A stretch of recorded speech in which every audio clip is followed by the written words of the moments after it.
Bom, então, na aula passada, na semana passada, a gente terminou a aula falando de perda de carga localizada, né? A gente está analisando aqui o, o sistema. Até na parte anterior, a gente estava analisando as características da bomba, né? As transferências de energia que acontecem na bomba.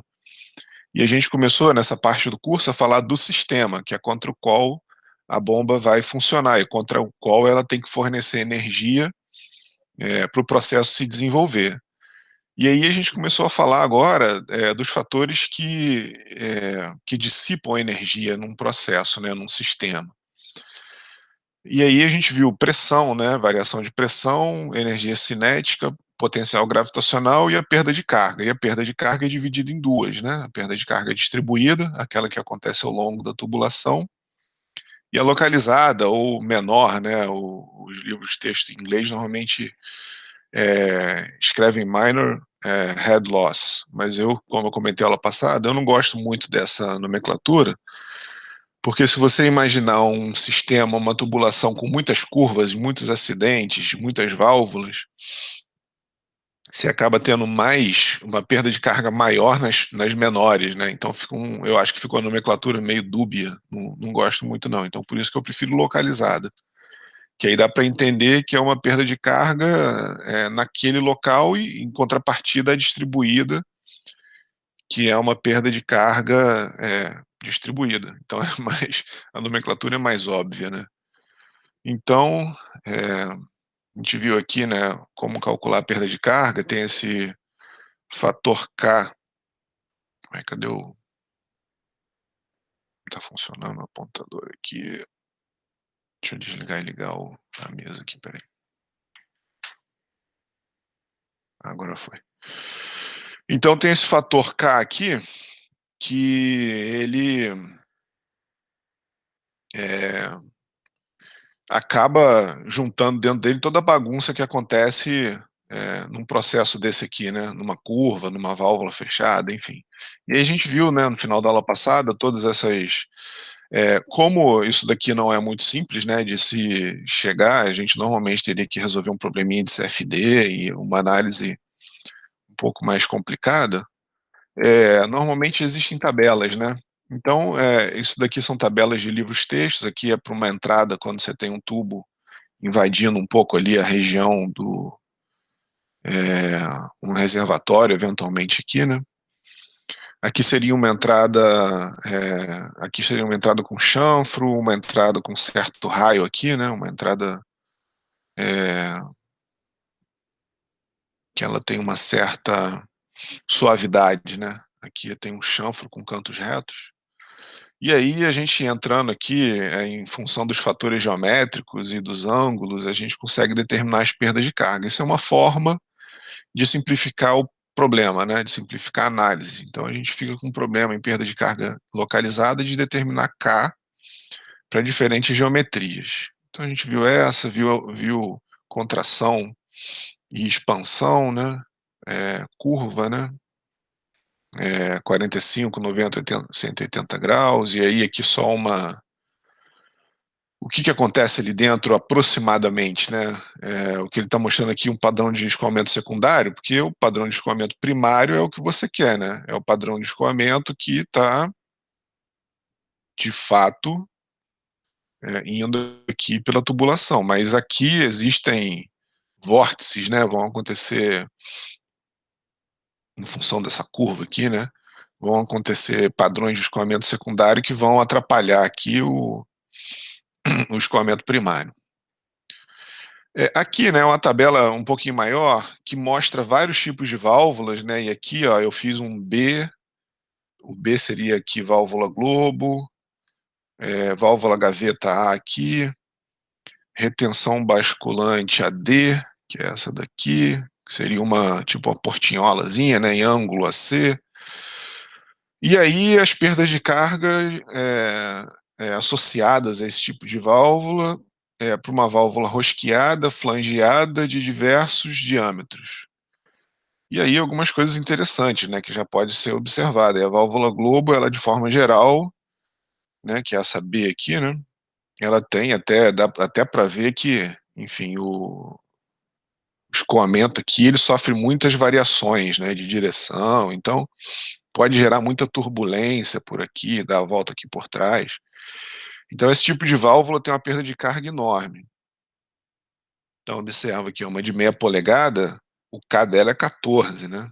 Então, talvez a outra aqui, ó, 9, a outra que fornece uma perda de carga tão grande é a desculpa, de 9 é a C, em ângulo, que é essa daqui. Então são 2 válvulas péssimas do ponto de vista de perda de carga. Então, claro que existem outras análises, né. Essas válvulas têm a razão de ser delas, por que que elas existem, mas do ponto de vista de perda de carga, elas não são muito boas. Então tem aqui cotovelo, né, o T, então para cada uma desses elementos que existem nas tubulações, a sua perda de carga associada. Aqui eu só dei um zoom, né, peguei essa parte aqui, ó, só dei um zoom nas válvulas para ver mais de perto como é que elas são.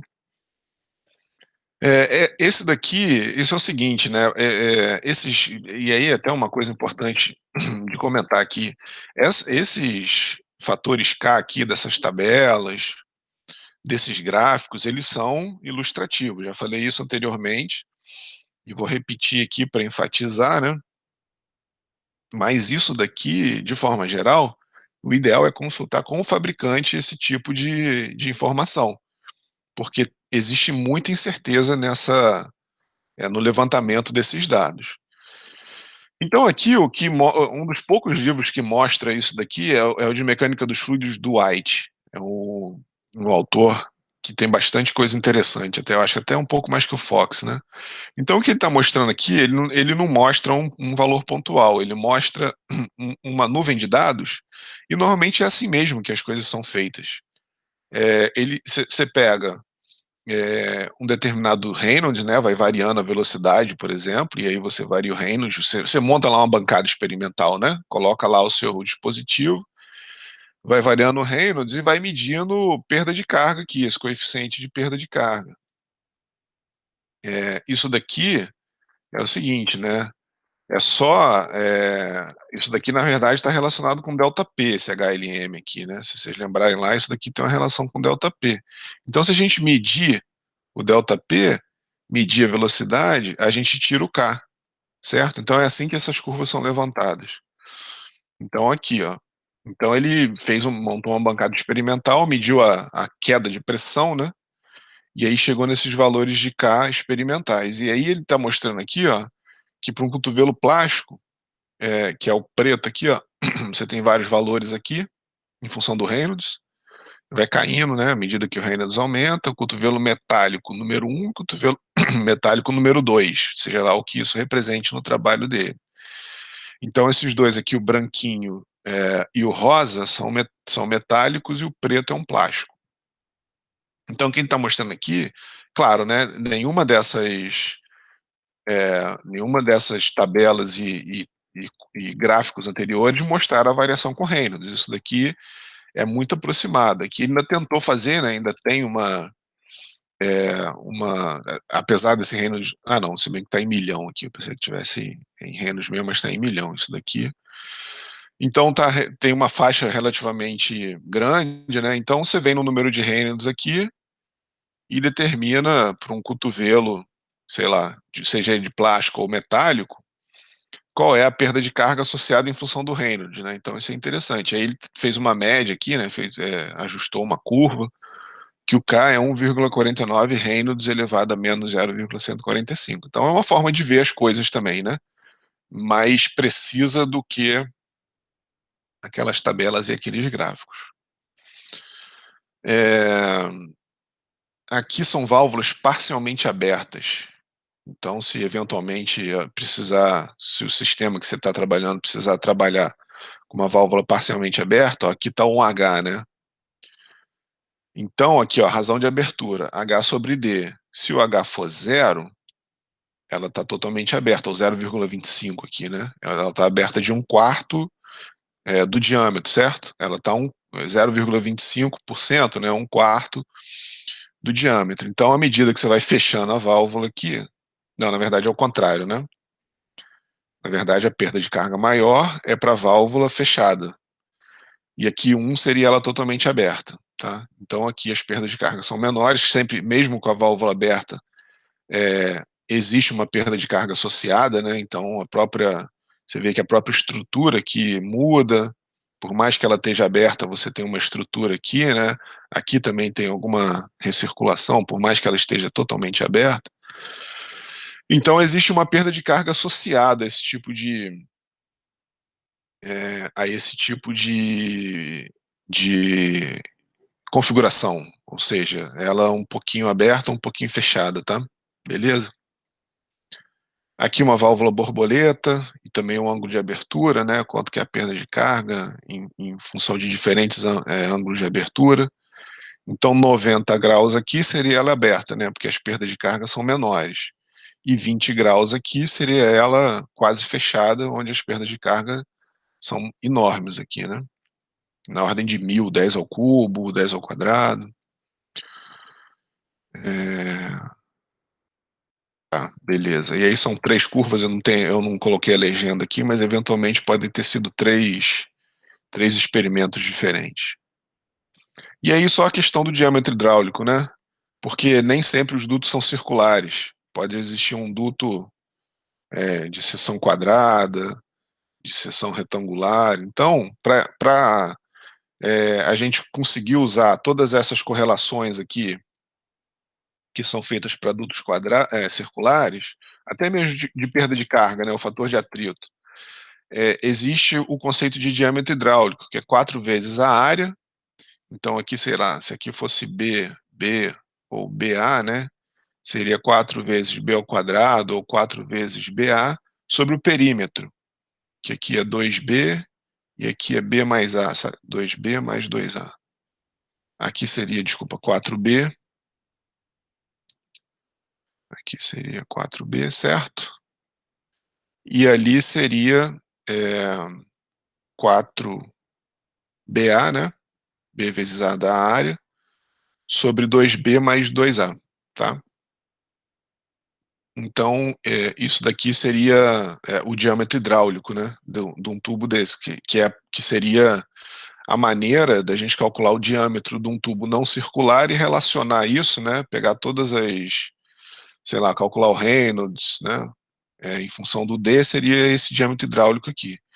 Mas a área, na verdade, ó, isso daqui eu estou considerando como se esse, esse duto não estivesse totalmente preenchido com líquido aqui, né? Até o topo.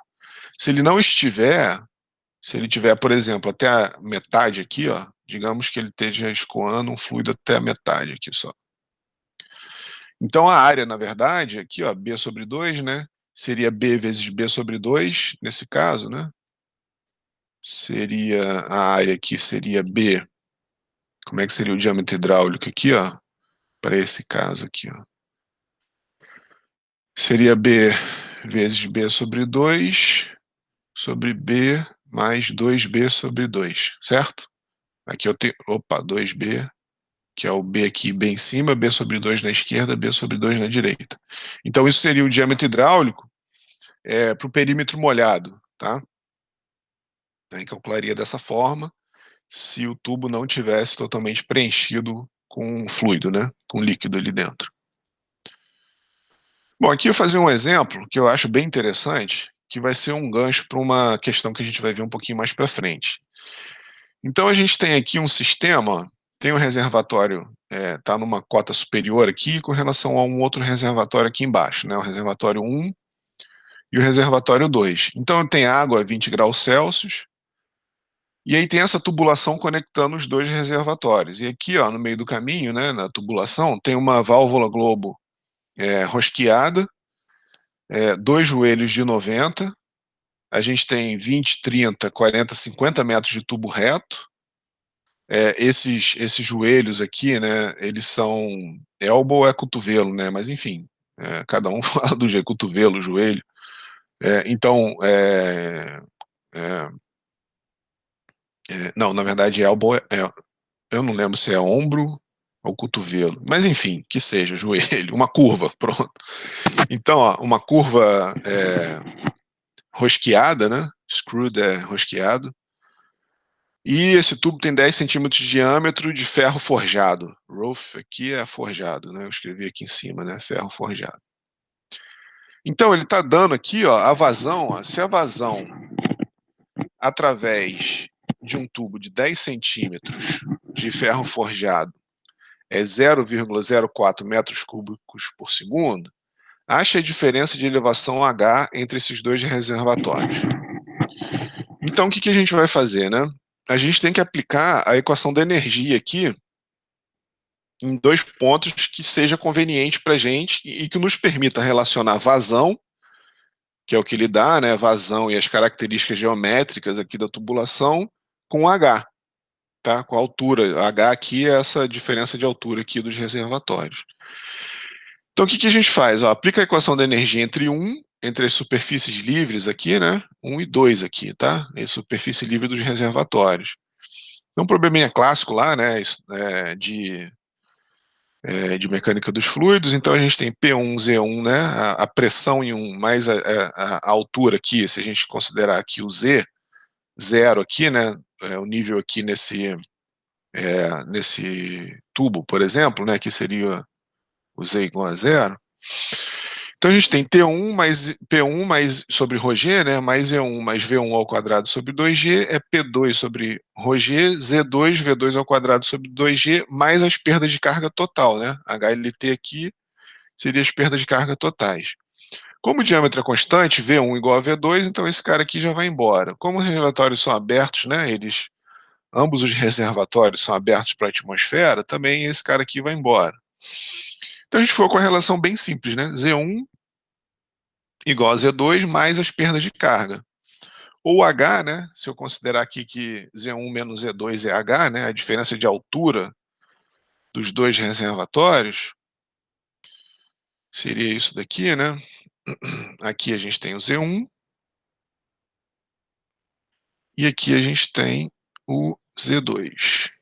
E justamente essa diferença aqui é o H, né? É o Z1 menos Z2, tá? Então H igual a HLT. E o HLT aqui, ó, a perda de carga total, ele é a perda de carga localizada, desculpa, é a perda de carga distribuída, o HL aqui na nossa nomenclatura aqui do curso, né? HL é a perda de carga distribuída, mais a perda de carga localizada. O M, lembra que vem de minor, mas eu não gosto, eu só mantenho esse M aí, porque no livro já está HLM e HL, eu mantive, só para não enrolar minha cabeça, mas eu não gosto muito desse HLM, seria HL localizado, tá? Então, perda de carga, vou botar um Dzinho aqui só para enfatizar, distribuído e localizado. Então, aqui, ó, a gente pode observar esse cara aqui, ele é a função, ele é F, L sobre D, V ao quadrado sobre 2. Então, a vazão, né, está codificada aqui dentro da velocidade. Então, existe uma relação íntima, né, entre altura e vazão, certo? Se eu variar a altura, a vazão varia. Se eu variar a perda de carga, a vazão também varia, tá? Então, quanto menor a perda de carga, mais rápido a água é transferida de 1 para 2, né? Certo? Essa vazão ali seria diferente. Então tá aqui, ó. A perda de carga distribuída é o F, né? Fator de atrito lá de Moody, L sobre D, V ao quadrado sobre 2G. Observa que aqui eu não botei o G, e aqui, lembra que a gente ficaria com uma unidade de metro quadrado por segundo ao quadrado. Quando a gente faz assim, né, lembra que aí a gente fica com o H, esse head aqui, né, a perda de carga, em metro, né? É energia, que é newton metro, por peso. Isso aqui fornece unidade de energia por peso, que dá metro, certo? Então, por isso que a gente divide pelo G aqui. Beleza? Então essa é a perda de carga distribuída, perda de carga localizada, então K, né, aquele K que vem das tabelas, V ao quadrado sobre 2G. Então a gente precisa da velocidade aqui para calcular essas quantidades, né? Que é fácil, né? Vazão, que foi dado, 0,04, sobre a área. A área a gente sabe que é 10 centímetros, né? Tá ali, 10 centímetros o tubo, então πd2 sobre 4, a gente fica com a velocidade de 5,09 metros por segundo ao longo da tubulação aqui, né? Ao longo dessa tubulação.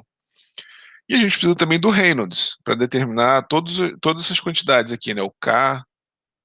Não, o K não precisa, não. Só naquele último gráfico que eu mostrei, mas eu não vou usar aquele gráfico que varia com o Reynolds. A gente precisa basicamente do Reynolds para determinar o fator de atrito aqui, tá? O que é o Reynolds, né? Velocidade vezes o diâmetro da tubulação sobre a viscosidade cinemática, né? Que, só relembrando, né? A viscosidade cinemática é a viscosidade dinâmica sobre a massa específica. E para água a 20 graus, a viscosidade cinemática é 10 a menos 6. Isso aí é das tabelas lá, termodinâmica, tá? Então, 5,09 velocidade, né? Diâmetro 0,1 sobre 10 a menos 6. Isso dá um Reynolds aí da ordem de 5 vezes 10 a quinta. E o E sobre D, a rugosidade relativa aqui, né? Ela vem das tabelas, então tá aqui, ó. A gente tem que entrar numa tabela lá do livro de McFlu, né? Ferro forjado. Tá aqui a rugosidade absoluta, né? Em milímetro em pé, então 0,046. Ele deu em milímetro, então botei 0,046 e converti 10 centímetros para milímetros, tá? Poderia ter convertido aqui para centímetro e dar no mesmo, óbvio, né? Então a rugosidade relativa sem unidade, né? É metro por metro, então isso daqui não tem unidade, tá? 0,0046. Então o que a gente faz? A gente vai lá no diagrama de Moody, ó, 0,0046, 5 vezes 10 a quinta. Então tá aqui, ó, 0,004, né? Esquece o 6 que teria aqui, porque seria muito difícil. Tudo bem, a gente escolheria um pouquinho aqui para cima, né? No Reynolds de 5 vezes 10 a quinta. A gente acha um F de 0,15, 16, 17, 18, 19. Então tá, 15, 16, 17 alguma coisa. Então aqui é 0,017. Ficou ruim ali, né? Certo? 0,017. Vou chutar aqui 2. Eu acho que foi isso que eu chutei. Vamos ver. Não sei se é 2 ou 3. 3, ó. Eu chutei aqui 0,0173. Existe maneira analítica de fazer isso aqui, né? Por Colebrook. Existem umas formulazinhas. Tem um outro também que é o Haaland. Eu prefiro do que esse diagrama de Moody aqui. Eu acho que isso daqui carrega muita incerteza, apesar de já ter muita incerteza em tudo, né? Todas essa rugosidade tem muita incerteza, os cais que a gente viu aqui tem muita incerteza, mas enfim. São duas maneiras diferentes aqui, ó. Escreve Haaland assim. Escrever melhor aqui, ó. Haaland. É uma fórmula para achar o fator de atrito, ou Colebrook. Tá. Então tá aí, ó, temos tudo para calcular a perda de carga distribuída. O F, 0,0173, o L, 50 metros, 20 mais 20 mais 10, tá? 50 metros. L sobre D, né? Aqui o D é o diâmetro, 10 centímetros, 0,1 metro. Velocidade ao quadrado, achamos no slide passado, né? 5,09 metros por segundo, vezes 2G, tá?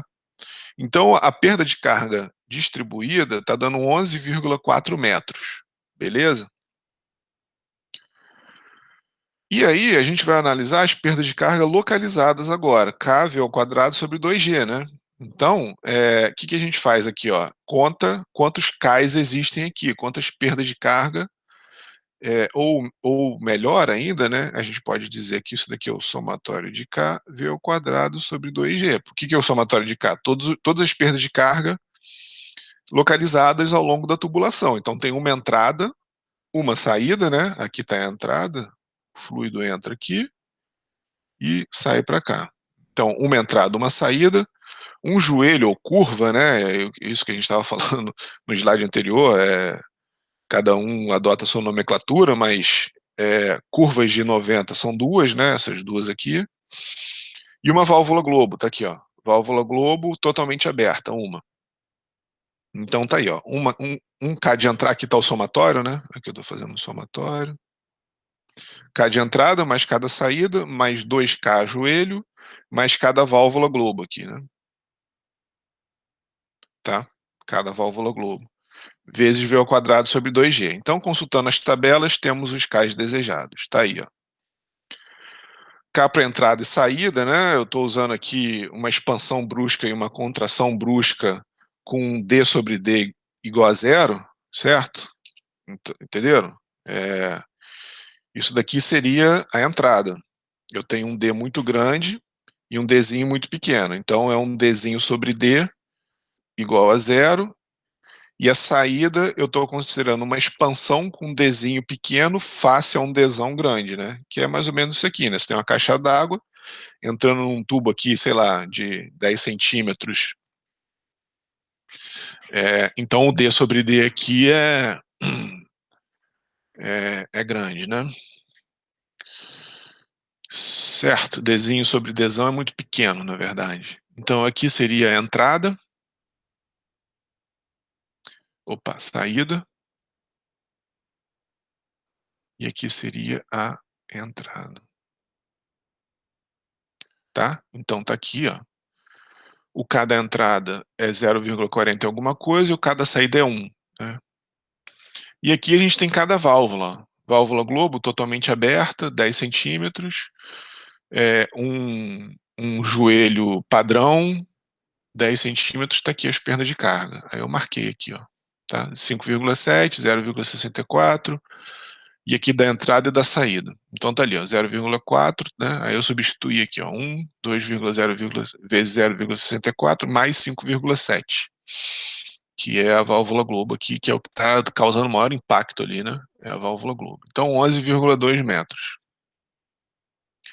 Então tá lá, ó, a gente tinha 11,4 metros distribuído e 11,2 localizado. Observa que aqui, ó, é aquilo que eu tinha falado, né? Se a gente for pensar em perda de carga menor, a nossa perda de carga menor, ela é da ordem de grandeza da perda de carga distribuída, maior. Então, por isso que eu prefiro usar a perda de carga localizada. Então, a perda de carga distribuída está dando 11,4 metros e a localizada 11,2. Então, a altura H é 22,6 metros para essa vazão, né? Então, o que a gente observou aqui é que, por causa das perdas de carga, a gente tem essa vazão associada aqui ao processo, né? Tá? E a gente tem uma forma de achar a relação, né, entre a vazão, a vazão acaba amarrando aqui, né, a perda de carga. Se você aumentar a vazão, a perda de carga vai aumentar, certo? Então, agora, foi um exemplo ilustrativo, e o que a gente vai fazer? Analisar diferentes configurações para esse sistema aqui, ó, uma bomba, e a gente tem dois reservatórios. O reservatório de sucção, que tudo aqui é S, ó, PS, ZS, todas as quantidades aqui que a gente analisa para esse lado seria o S, e o de descarga, que está codificado com D, né? PD, ZD, tá? Que seria, na verdade, não dá muito para fazer uma distinção entre reservatório alto e baixo, porque a gente vai ver mais para frente que isso pode se tornar um pouco confuso. Então é melhor usar. Nem sempre a bomba, a gente vai ver isso mais para frente, ela está sendo usada para bombear a água de um reservatório baixo para um alto. Às vezes eles estão no mesmo nível e às vezes você quer bombear de um reservatório alto para o baixo, né? Nem sempre é do baixo para o alto, tá? A gente está muito acostumado com a nossa casa, por exemplo, né? Que a gente tem lá uma cisterna no chão, por exemplo, escavada, ou ela está embaixo do solo, e aí tem lá a nossa casa, com uma caixa d'água lá em cima, e, de forma geral, né? Essa é a ideia, ou um poço artesiano, alguma coisa, né? Então, de forma geral, a nossa ideia É só uma indústria, né, um processo industrial que você quer bombear água, sei lá para o alto, né, tá? Então, vamos manter essa nomenclatura de descarga, né, PD para descarga e PS para sucção. Então, aqui está a nossa relação, a nossa equação da energia, né? Essa daqui foi o teorema do transporte de Reynolds aplicado na primeira lei da termodinâmica. A gente chegou nessa relação de energia, né? A energia que a bomba fornece é a energia na descarga menos na sucção mais as perdas de carga, né? Certo? Isso daqui a gente chegou pela primeira lei da termodinâmica. E aí a gente tem, né, as perdas de carga localizadas aqui na entrada, na curva aqui, ó, uma perda de carga 2 na curva, uma perda de carga localizada na saída, e as suas perdas de carga distribuídas né, nas seções retas aqui da tubulação, tá? Então a gente tem aqui a descarga, ou recalque, né, outra forma de dizer tudo que está após a bomba, e a sucção, tudo que está antes da bomba, tá? Então vamos começar por esse caso aqui, analisar esse caso primeiro. Essa daqui é o nosso referencial do Z, né? O Z é positivo para cima e a origem está no nível da bomba. Então, ó, o head que a bomba fornece, ela tem que ser a diferença de pressão entre a descarga, opa, aqui é um S, ó, PD menos PS, entre a velocidade na descarga e na sucção, a altura na descarga e na sucção, mais a perda de carga. Tá? Então, tudo que é mais aqui está nos prejudicando. Tudo que é mais é energia, está somando na energia que a bomba precisa fornecer. Lembra que aqui a gente já aplicou a convenção da primeira lei da termodinâmica, que trabalho menor que zero para dentro do volume de controle, tá? E o nosso volume de controle estava aqui na bomba.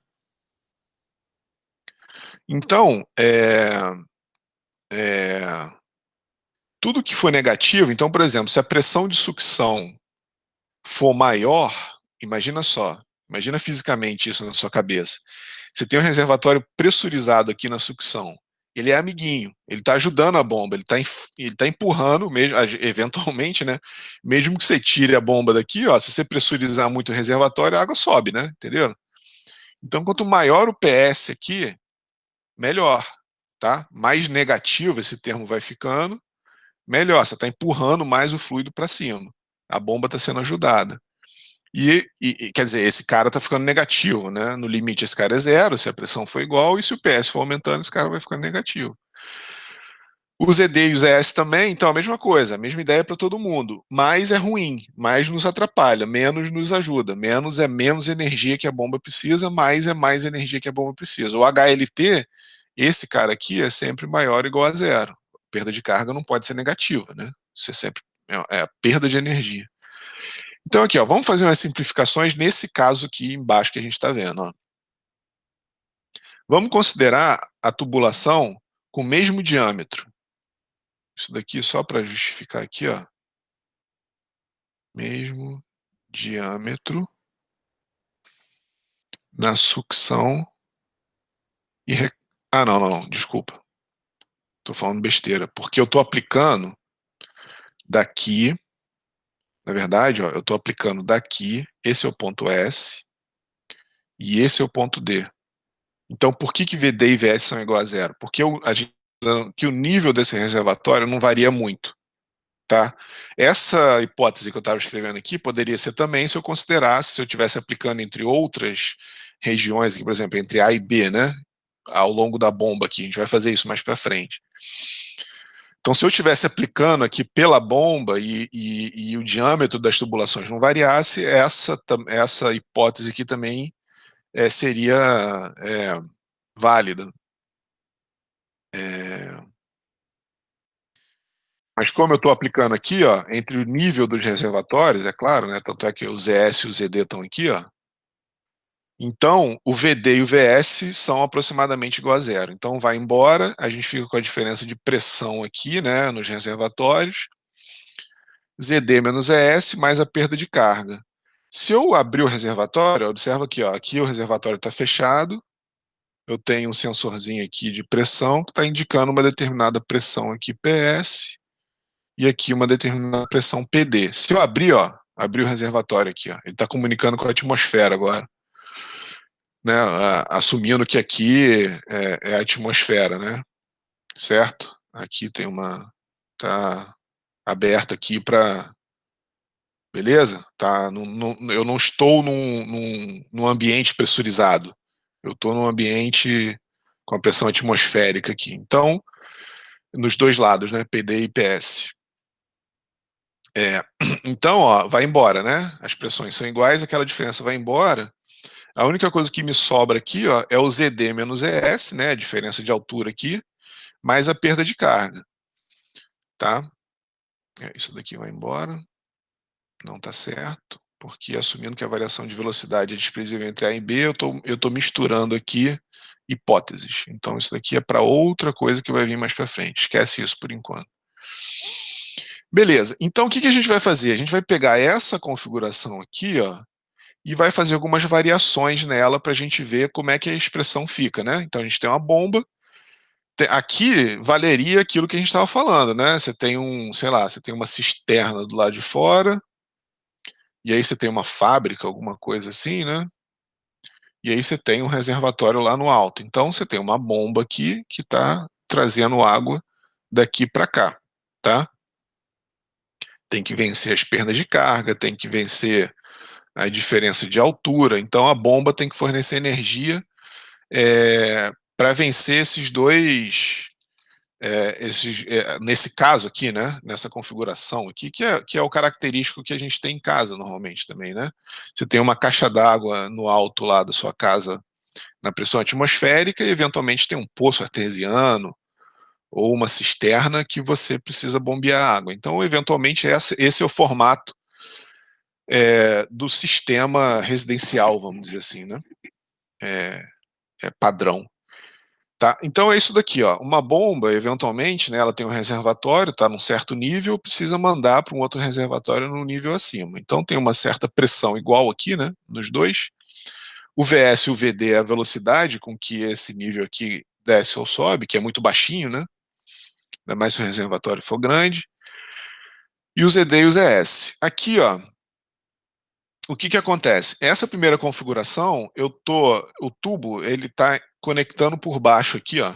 Então a tubulação de recalque e de sucção está conectando no reservatório por baixo aqui, por exemplo, né? O que eu fiz aqui, ó? Eu botei conectando por fora aqui, por cima.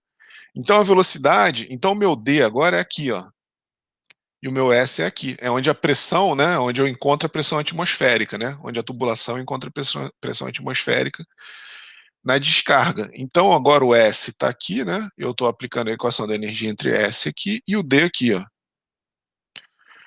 Então, o que é o ZD menos ES, né? Opa, aqui tem um B, mas aqui é um D, certo? E aqui não é A, aqui é ZS.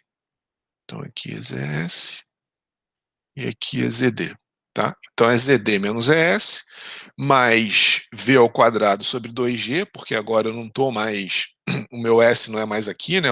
Desculpa, o D não é mais na superfície, ele é aqui, mais a perda de carga distribuída, total, na verdade, né? Desculpa. Aqui, ó, VD é diferente de VS, né?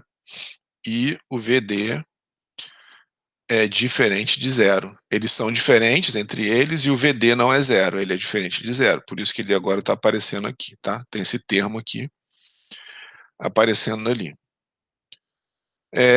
E aí a única diferença aqui, ó, o que acontece, né? Se o tubo agora, eventualmente, não descarregar ali na horizontal, se ele descer. Então o ZD aqui diminui, ó, porque a conexão com a atmosfera agora é aqui, né?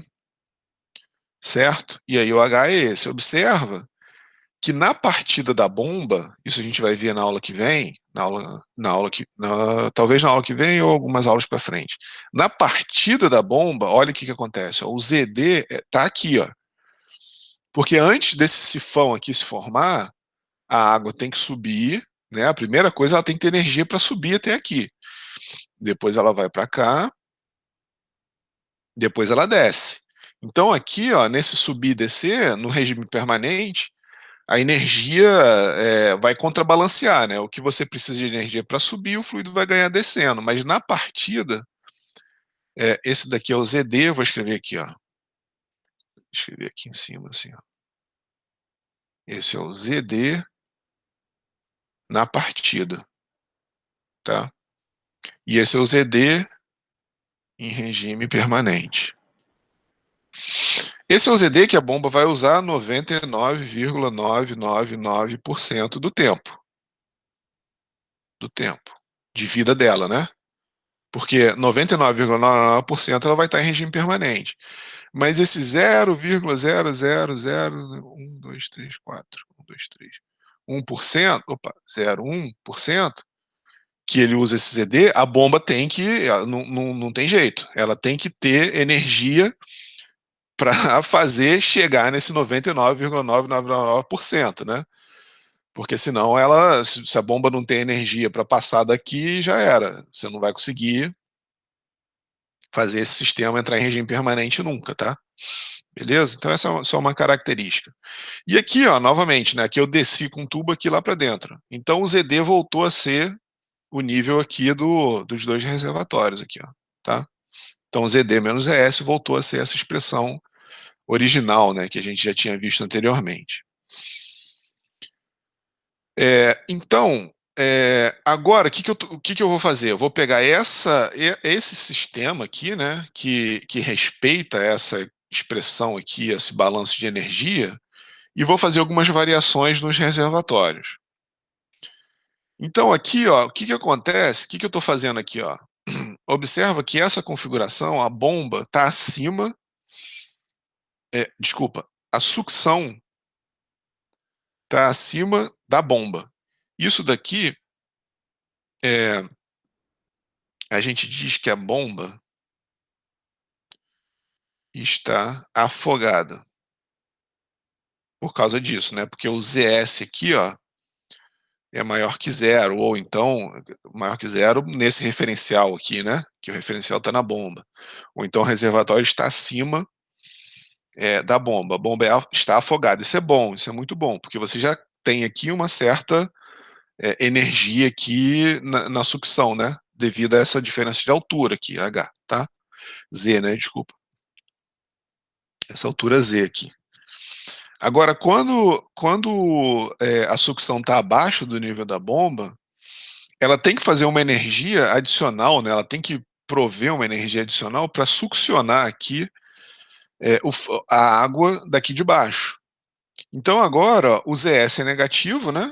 Então é ZD menos ES, mais a perda de carga. Então vira ZD mais ES, mais a perda de carga, o que faz todo sentido físico, né? Agora o ZD menos ES é isso daqui tudo, ó, certo? Então, que seria, vamos dizer aqui, chamar de H, né? ZD menos ES igual a H, né? É a diferença, na verdade agora é a soma desses níveis, né? Antes era a diferença, eu estava tirando de ZD um pouquinho do ZS aqui, desculpa, eu estava tirando do ZD todo o ZS, agora eu tenho que somar no ZD o ZS, por causa dessa configuração física aqui, né? Então, fisicamente, a bomba tem que fazer mais, fornecer mais energia, porque, e observa, é a mesma coisa que se eu tivesse aumentado aqui, né, suspendido aqui o reservatório, né? Então dá no mesmo, diminuir, abaixar o reservatório de sucção é a mesma coisa que subir o de descarga, tá? A outra coisa aqui, ó, outra configuração, ó. Se eu tiver os dois reservatórios para baixo, né? Eu tenho, sei lá, eu estou aqui no nível do mar aqui, né? Sei lá, aqui é a terra, as arvorezinhas, as pessoas aqui, tá? E aqui eu tenho um reservatório escavado ali, sei lá, eventualmente, né? Estou ali com alguma coisa abaixo da terra, né? Então a bomba agora nessa configuração, se o Z aqui, né? Respeitando ainda a nosso referencial, ó, o que a bomba tem que fazer agora? Ó? Fornecer energia para vencer menos ED menos menos ES, ou ZS menos ED, né? Certo? É essa diferença desses dois caras aqui, seria a diferença desses níveis aqui, né? Tá? Seria o H aqui, né? ZS menos ZD, certo? Mais a perda de carga. E aqui, essa última configuração é o seguinte: eu tenho o reservatório de sucção, observa, isso que eu estava falando lá no começo da aula. Não é nada diferente do que essa configuração aqui que vocês estão vendo aí na tela. Mas aqui, ó, o que caracteriza isso daqui, né? É porque a sucção é da onde você quer retirar o fluido e a descarga é para onde você quer levar o fluido. Então a configuração é a mesma, só que é invertida, né? Tá? Então tá aqui, ó. Eu tô querendo retirar o fluido daqui da sucção e levar para a descarga. Se eu tirar essa bomba daí, o que vai acontecer? Quem quiser abrir o microfone, quem quiser escrever aí, se tiver alguém aí. O que acontece se essa bomba não tiver aí? Esse sistema se desenvolve como? A sucção esvazia e a descarga enche ou não? Sim, né? Naturalmente aqui, por causa da gravidade, se eu tirar essa bomba daqui, o reservatório de sucção vai esvaziar e o de descarga vai encher. Então, para que a bomba está ali? E aí entra aquele exercício que a gente fez de perda de carga. Existe uma vazão associada a uma perda de carga. Eventualmente, esse processo precisa ser desenvolvido com uma vazão maior do que a gravidade fornece, tá? Naquele exemplo que a gente viu, aquela vazão ela se desenvolvia por causa da gravidade, por causa da aceleração da gravidade. E aí, se o processo precisar ser acelerado, vamos dizer assim, né? Eventualmente você coloca uma bomba para aumentar a vazão, tá? Então, a nova vazão requerida, né? Ela vai mudar a perda de carga, né? Então a perda de carga vai aumentar, e aí a vazão, a bomba, né, vai ter que fornecer energia para vencer essa nova perda de carga que não é desenvolvida naturalmente pela ação da gravidade. Então, um exemplo disso acontece em poços de petróleo. Então, por exemplo, você tem um poço de petróleo lá abaixo do nível do mar, né? Aqui estaria a superfície, né? Abaixo da superfície. E aí, eventualmente, você tem uma tubulação aqui, uma válvula, e aí isso é descarregado lá para uma indústria, né? Tá? Então, eventualmente, um poço aqui, ele é capaz de produzir óleo e fazer com que o óleo chegue na superfície. Mas, eventualmente, para esse poço se tornar viável, ele precisa funcionar com uma vazão maior do que a vazão surgente, né? O poço surgente é quando a vazão, quando o óleo chega até a superfície. Você não precisa de nenhum elemento artificial para desenvolver, né? Para fazer com que a vazão chegue até a superfície. Mas se essa vazão for baixa, eventualmente você coloca uma bomba ali dentro do poço ou alguma outra técnica de elevação artificial, né? Que se chama de elevação artificial. E aí você aumenta a vazão aqui, né? Consegue fazer a vazão com elevação artificial é maior do que a vazão do poço surgente. Então você precisa colocar uma bomba. Então é o que está acontecendo aqui. Eventualmente isso é um processo industrial que a gente precisa que se desenvolva mais rapidamente do que a gravidade fornece. Então a gente coloca uma bomba para fazer esse processo se desenvolver. Tá? E aí aqui, né, esses termos, ó, observa que os dois são negativos, ó.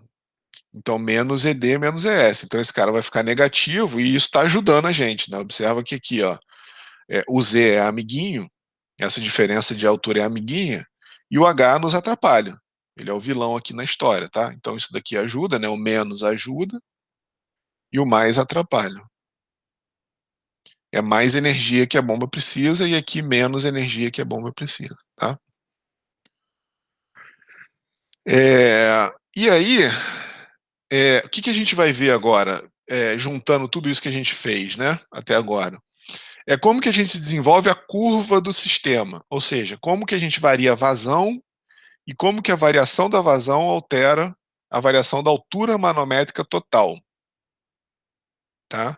Como que a gente tem essa relação, altura manométrica total em função da vazão. Então, olha só, é, se a gente voltar lá para a nossa expressão original da energia, que está aqui, ó, primeira lei da termodinâmica, pelo teorema do transporte de Reynolds, né, numa tubulação, lembra que a gente fez uma tubulação genérica com uma curva, uma bomba aqui, né, bombeando. Então esse era o nosso volume de controle, né, que era o volume de controle. E aí saiu essa expressão aqui de conservação de energia, né. Então a variação da energia por unidade de peso, de novo, né, energia, sei lá, joule, newton metro. Por unidade de peso newton, isso daqui fica com metro, né? Então todo mundo aqui tem unidade de metro. Esse cara. Aqui já é óbvio que vê que é metro, né? Então a perda de carga também, porque a gente fez F, L sobre D, V ao quadrado sobre 2G. Quando a gente bota esse 2G, o H aqui fica com unidade de metro. Então a variação de energia por unidade de peso que o sistema solicita em função da vazão é isso daqui. De forma geral, aí o que eu vou fazer aqui, né? A velocidade na descarga e na sucção são muito próximos de zero. Então, tirei eles aqui, tá vendo aqui embaixo? Eles não estão aparecendo mais aqui. E o que eu fiz aqui, ó? Eu peguei a perda de carga distribuída, total, né? Desculpa. A perda de carga total, que é a distribuída, olha só, esse termo aqui, ó. Se a gente juntar esses dois termos aqui, a gente fica com o nosso HL, tá? FL sobre D, V ao quadrado sobre 2G, V barra, né, se vocês quiserem.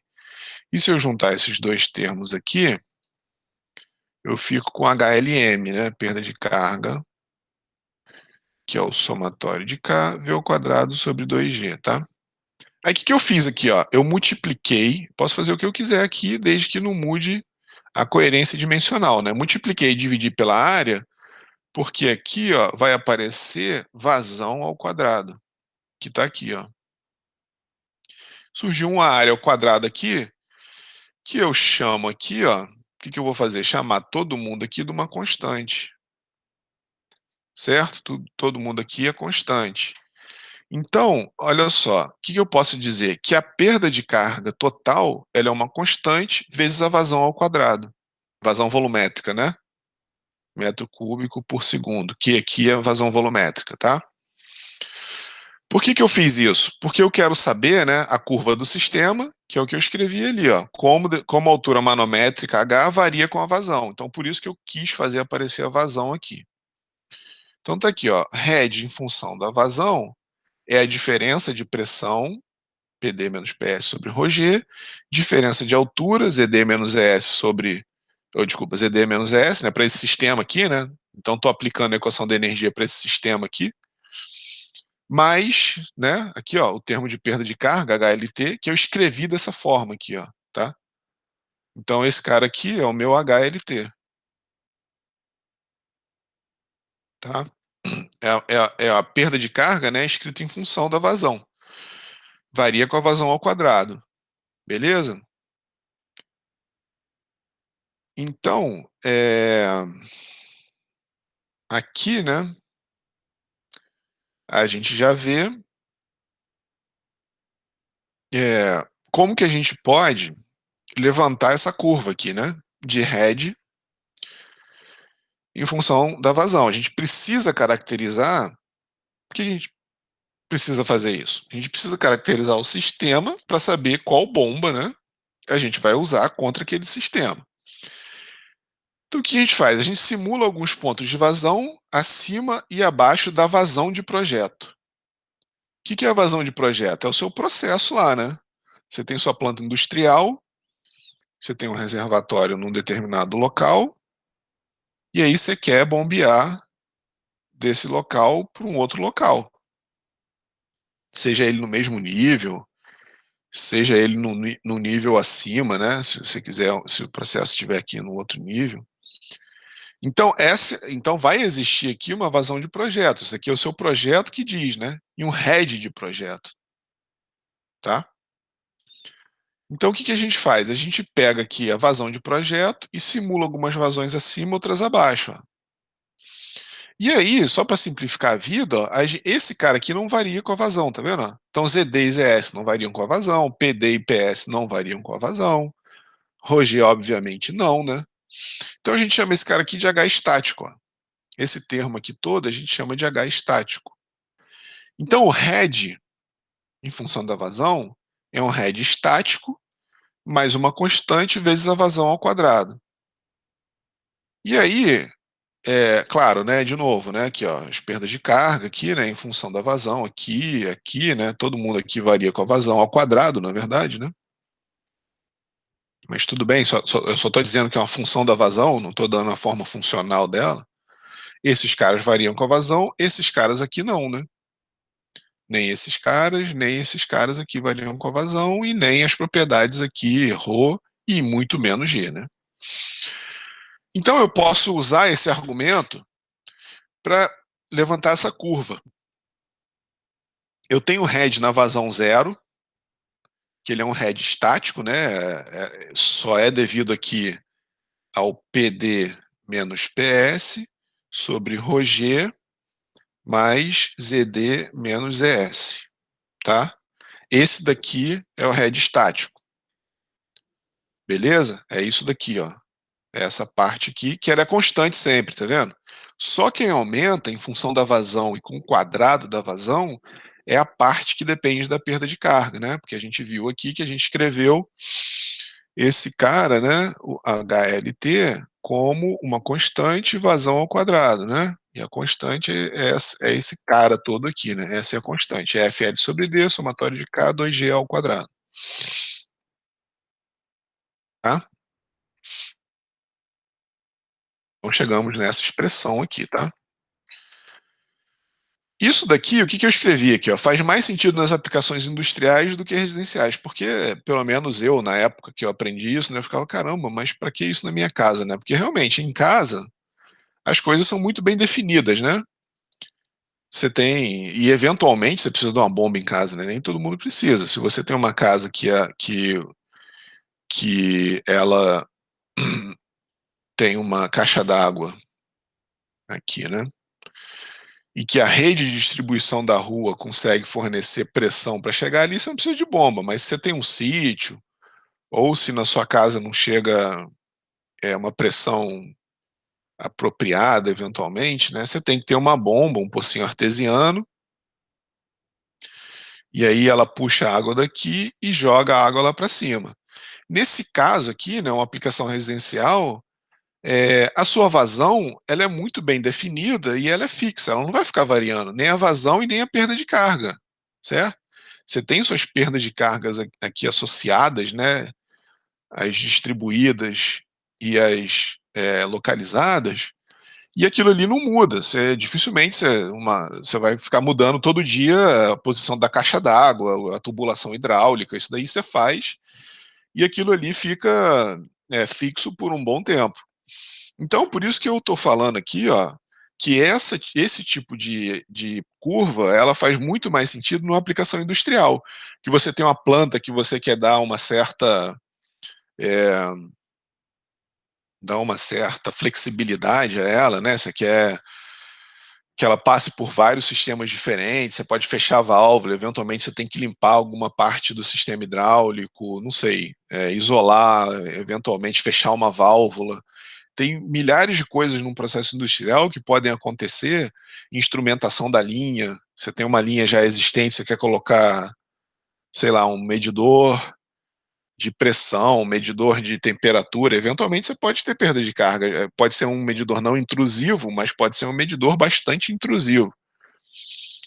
Então, você pode eventualmente, ao longo da vida da linha, né, industrial, querer caracterizá-la dessa forma, incrustação. Você tem uma tubulação nova, ela não tem incrustação nenhuma, mas se à medida que você vai usando, né, você vai passando o processo, eventualmente fuligem, alguma coisa, o diâmetro que originalmente era isso daqui, né, o diâmetro novo, agora o diâmetro novo, ele eventualmente é uma coisa diâmetro velho aqui, né? E aí o diâmetro velho é menor que o diâmetro novo. Além do diâmetro diminuir, que aumenta a perda de carga, você tem um atrito aqui maior, eventualmente, do que você teria com a parede lisa do tubo, certo?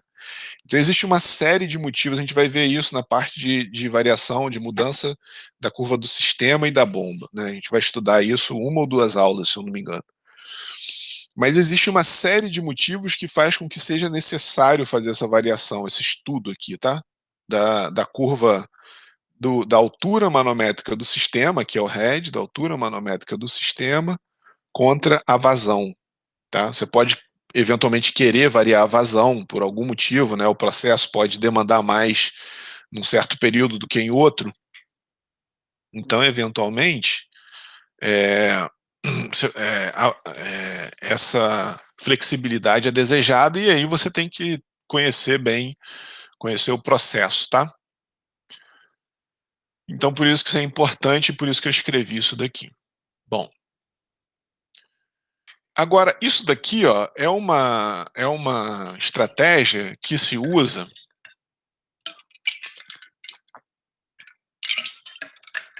quando você não tem nenhuma informação da linha. Então, sei lá, você vai construir sua casa, você vai projetar uma linha industrial, você tem que ir pro papel e fazer conta, não tem jeito. Mas existe uma outra estratégia, que é essa daqui, ó. Quando a linha está pronta, se a linha estiver pronta, você pode instrumentá-la, né?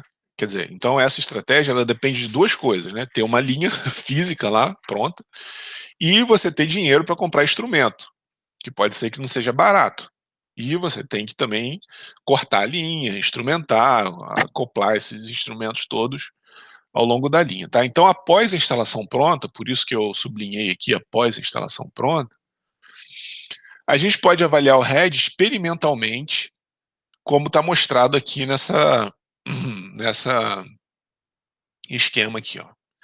Então, o que que a gente faz? Ó, a gente primeiro, para entender isso, a gente tem que aplicar a equação da energia, né, o teorema do transporte de Reynolds, entre o reservatório de sucção, que a gente codificou isso daqui como S, né, e A. O que que é A? É esse ponto aqui, ó.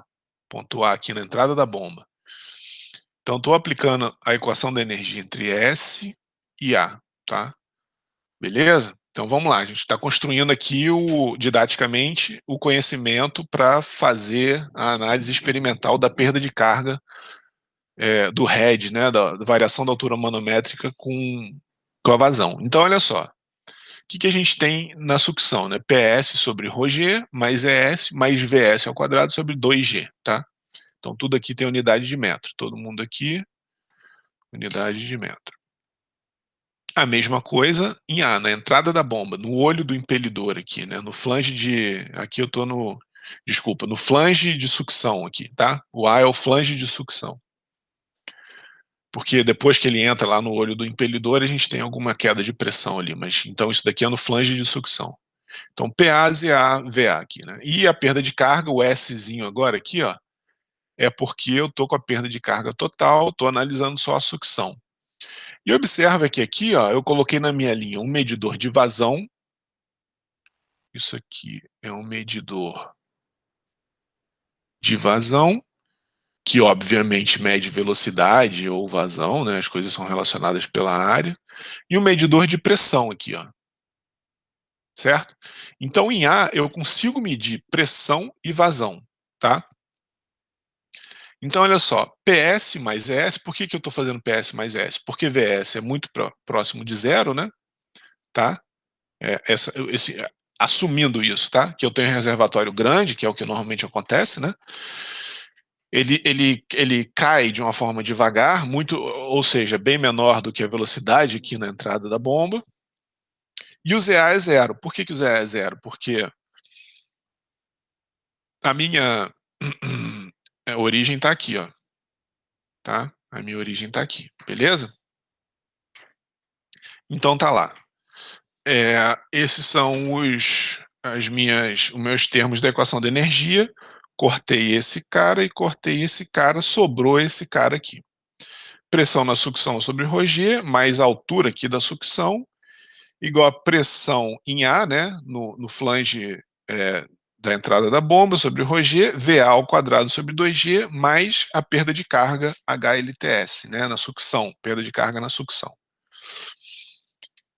E aí, olha só, eu posso dizer, né, eu posso chamar PA sobre ρg, né, esse termo aqui, ó, eu estou falando desse termo aqui no flange da sucção da bomba, né, flange de entrada da bomba. Flange de entrada. Eu posso dizer que esse termo, PA sobre ρg mais VA ao quadrado sobre 2G, é igual a HS.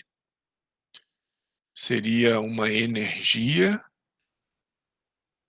na sucção, tá? Beleza? Chamei, batizei. PA sobre ρg, VA ao quadrado sobre 2G. E aí, o que que acontece aqui, ó? Se eu fizer isso, observa que eu tenho essa medida e eu tenho essa medida. Por quê? Eu tenho um medidor de vazão e um medidor de pressão. Então, medindo pressão e medindo velocidade, né? Se eu medir a pressão, dividir pela massa específica, isso aqui eu medi, medido, isso daqui também é medido. Então, se eu medir esses dois, isso daqui, medido, né? Velocidade sobre 2G, P sobre ρg, fizer essa conta, eu tenho a sucção totalmente caracterizada. Entenderam? Certo? Medir esses dois caras aqui, ó. Então, ó, o valor medido leva em conta a energia disponível pela pressão pré-existente no reservatório, PS, a altura ZS e a perda de carga. E os medidores, eles vão ajustar as medidas em função da configuração do sistema, ou seja, se eu subir ali o reservatório, se eu pegar esse reservatório de sucção e subir, esse medidor de vazão e pressão, eles vão naturalmente ajustar as medidas dele, certo? É natural isso, né? E aí a pergunta, né? Se o reservatório de sucção tivesse abaixo da bomba, o que ia acontecer nesse caso?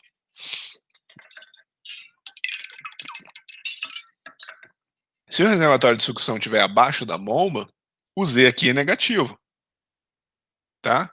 Observa que toda essa análise aqui, ó, o meu ZS aqui foi feito, né? O Z da sucção foi feito considerando que o P aqui, que o Z aqui, a origem é na bomba, tá? Certo? E a mesma coisa pode ser feito para o recalque. Então aqui, ó, pressão em B, né? Agora eu estou aplicando entre B e a superfície aqui D, né? Aqui é B e aqui é D. Então tá lá, ó, PB sobre ρg mais VB ao quadrado sobre 2G, né? Porque eu disse que o ZB é zero, a origem está aqui, ó. Igual a PD, né? A pressão na descarga, mais ED, V ao quadrado sobre 2G. Esse cara também é zero, porque eu assumi que a subida aqui do reservatório é muito devagarzinho perante a velocidade B, mais a perda de carga, tá? Aqui na descarga, né? Então eu fiquei com essa relação aqui, ó, PB sobre ρg mais VB ao quadrado sobre 2G igual a todos esses outros termos aqui da descarga. E a mesma coisa, eu chamo PB, que é a pressão que eu estou medindo aqui, ó, PB, e aqui eu tenho um medidor que mede VB, tá? Então eu chamo PB sobre ρg, VB ao quadrado sobre 2G de HD. E consigo medir, esse cara aqui é medido. Claro, né? O ρ e o g são parâmetros, né? certo? São parâmetros. Mas tudo aqui é medido, né? Então, com essa medida, medir PB aqui, ó, peguei PB, medi e dividi por ρg. Peguei VB, medi, elevei ao quadrado, dividi por 2G e somei esses dois,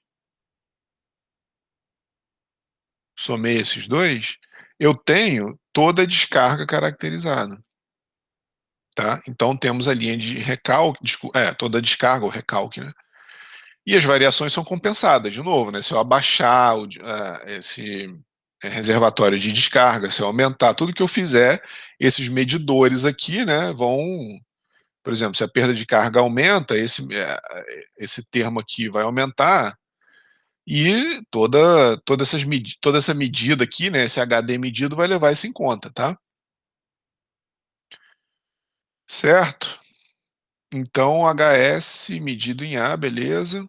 Então, a energia disponível em A, né? Então, o que que é o H? Aqui eu substituí, né? Aqui, ó. O, o meu termo de pressão, né? PS sobre ρg, mais V ao quadrado sobre 2G, né? Certo? A. É V. Bom, desculpa, é A, não é S. Que é A. Que é A também, tá? Então, isso daqui é o nosso HS que eu medi, né? Que é medido. Certo? Então, HS medido em A. Então, a energia disponível em A, que vem da diferença de cota, né? Essa diferença de cotas é S, da pressão do reservatório e reduzida da perda de carga, pela perda de carga. Então, se o reservatório estivesse abaixo da bomba e se fosse vácuo, né, esses caras aqui vão ficar cada vez menores, né, o ZS eventualmente é negativo. Se a pressão for absoluta aqui, né, enfim, esse cara aqui, o menor que ele pode ser, ele tem que ser maior ou igual a zero. Se maior ou igual a zero, para pressão absoluta, né? E esse cara aqui, ele pode ser menor que zero, porque o ZS pode estar aqui para baixo, né? Porque o Z foi arbitrado aqui, ó, tá? Então, esse cara aqui, né, ele pode ajudar ou não, esse cara também, e esse cara daqui, ele sempre subtrai uma energia aqui na sucção, né? Isso daqui é a energia que tem na sucção. Então, na verdade aqui, né, quanto maior esses termos aqui, melhor, porque você está ajudando, né? Aqui eu não estou mais analisando da mesma maneira que a gente fez anteriormente, né? H igual a ZD menos ES, mais VD menos VS sobre 2G. Aqui, quanto maior os termos, mais energia a bomba precisa fornecer. Aqui, quanto maior o termo, observa que aqui, né, isso daqui foi o teorema do transporte de Reynolds, numa tubulação onde tinha uma bomba, né, nosso volume de controle estava aqui em volta. Deixa eu escrever isso aqui melhor. Está muito embolado aqui, né? Quando a gente fez é, quando a gente fez essa equação da energia geral para o sistema inteiro, né? H era PD menos PS sobre ρg, mais ED menos ES, por exemplo, né? Tirar aqui o termo de velocidade, mais a perda de carga. Então, isso daqui, se vocês se lembrarem, né, foi o teorema do transporte de Reynolds. Aqui tinha uma bomba que bombeava o fluido para lá e o volume de controle estava aqui. Então, aqui, ó, quanto maior o H, maior a energia da bomba. Maior energia que a bomba fornece. Aqui, quanto maior o Hzinho S, mais energia disponível para a bomba. Que é bom. Aqui os termos positivos são amiguinhos. O que são os termos positivos? O ZS. O que é o ZS? Você elevou o reservatório, certo? Então você tem mais pressão disponível na sucção. Você aumentou a pressão, então você tem mais pressão disponível na sucção, certo? Aqui, ó, observa, Nesse teorema do transporte de Reynolds no sistema inteiro, quanto maior o PS, pior, né? Desculpa, melhor também. Desculpa, esse cara ia ficando mais negativo, né? Os negativos aqui eram amigos, então esse cara aqui era negativo. Aqui é melhor, mas os positivos são amigos e os negativos não nos ajudam, tá? Certo? Então, energia disponível, tá, beleza. Então, a mesma coisa na descarga, a gente faz aqui, ó, certo? Então, a gente tem a pressão na descarga, né, sobre ρg mais ED mais H, mais a perda de carga na descarga, e o HD aqui, ó, ele é medido em B, certo? Medido aqui em B, ó, certo? E aqui, né, nessa equação do teorema do transporte de Reynolds, os termos positivos são ruins, né? Aqui o mais, ó, perda de carga somando aqui está me prejudicando. O ZD, quanto maior a altura, pior, né? Quanto mais positivo, ou quanto maior esse cara aqui for, né? Desculpa, mais positivo não existe. Quanto maior esse cara for, pior é, certo? Porque você está aumentando a altura do reservatório que você tem que bombear para ele. Então, a energia é necessária em B para vencer a pressão em D, ZD e HLT, tá?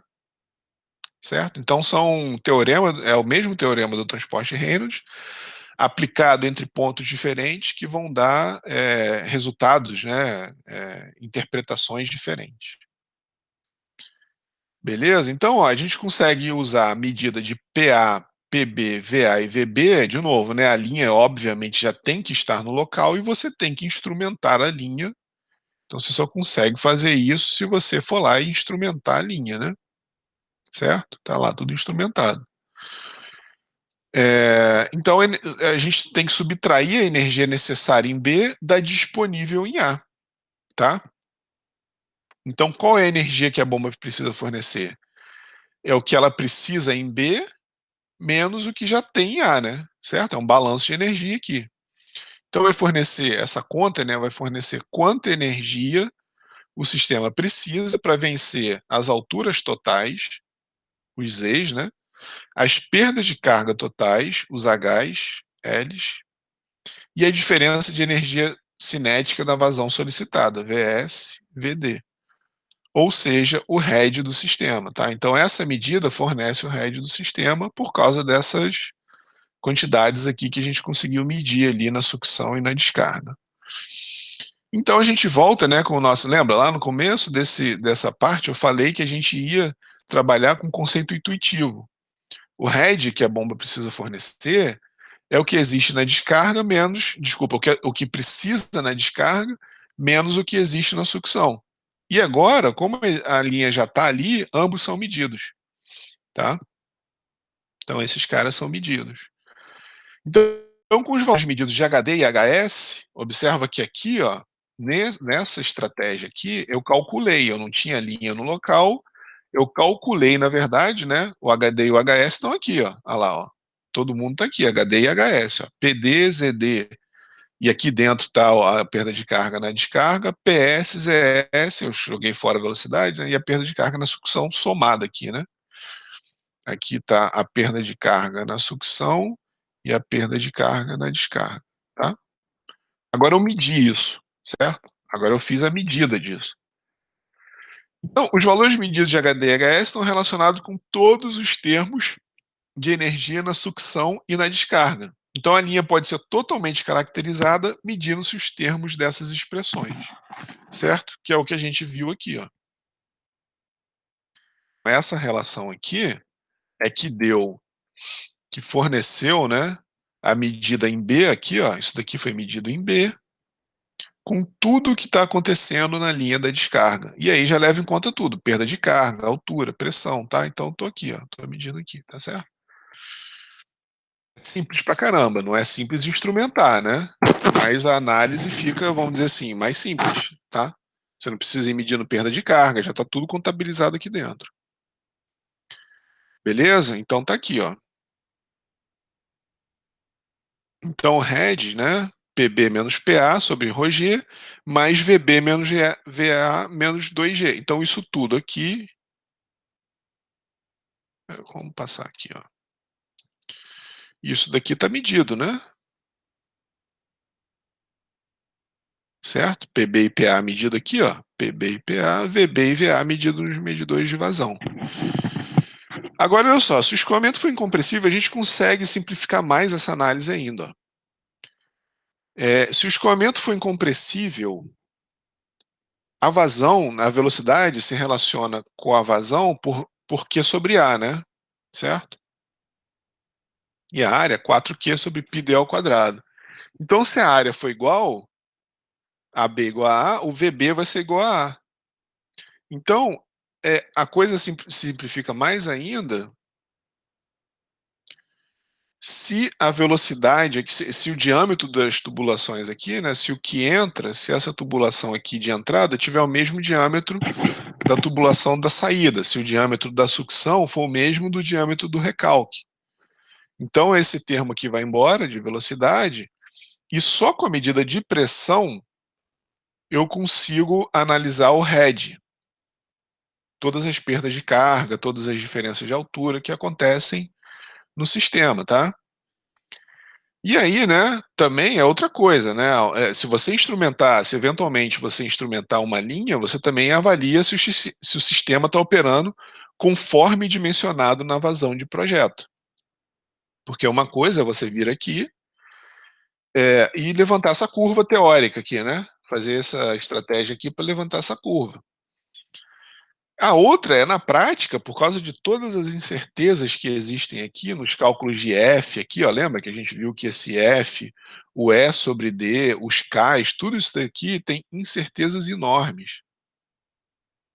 Então, eventualmente, o seu head pretendido não está aqui, ele pode estar para cima, ele pode estar para baixo, certo? E isso pode variar bastante essa curva, ela pode eventualmente, teoricamente, ser um pouquinho menos inclinada, ela pode ser um pouquinho mais inclinada, tá? Certo? Então, quando a gente instrumenta a linha, não tem jeito. Instrumentou a linha, a gente determinou o head experimentalmente. A gente determinou todas as perdas de carga, todas as alturas. Isso daqui, eventualmente, não é difícil de determinar, né? O Z, D e o ZS. Isso daqui, eventualmente, é relativamente fácil. Mas as perdas de carga carregam intrinsecamente com ela muita incerteza, tá?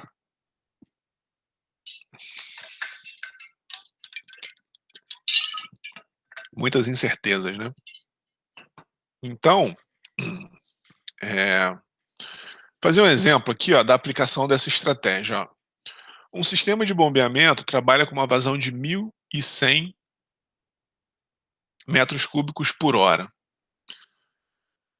O diâmetro da tubulação de aspiração é de 400 milímetros, ou de sucção, né? A aspiração ou sucção é 400 milímetros e a descarga é de 380 milímetros. Um manômetro situado a 0,7 metros acima do eixo da bomba, então tá aqui, ó, talvez tenha ficado, essa imagem está muito clara, mas está aqui, ó, manômetro. Estou analisando essa bomba aqui, né? Então tá aqui, ó. Ele tá aqui, 0,7. Acima do eixo da bomba, indica uma pressão de 2,2 kg/força por centímetro quadrado e um vacuômetro, então ele já está dizendo que a pressão medida ali é vácuo, né? Instalado 0,25 metros abaixo do eixo da bomba. Então, na verdade, essa figura aqui não estaria coerente, né? Essa figura não é desse exemplo, eu peguei de outro lugar, mas esse vacuômetro aqui, ó, ele estaria abaixo, né? Ele não estaria aqui exatamente no eixo da bomba aqui, né? Ele estaria 25 centímetros abaixo do eixo da bomba, tá? Indica um vácuo, né? De 0,30 kg/força por centímetro quadrado. Ele quer saber a altura manométrica do sistema em metro de coluna d'água. E aí ele está dando, ó, se o rendimento da bomba centrífuga global, né, o rendimento, deixa eu botar aqui, o rendimento global da bomba centrífuga fosse 68%, determine o BHP, né, a potência absorvida, ou Break Horsepower. Deixei esse BHP aqui só para Break Horsepower.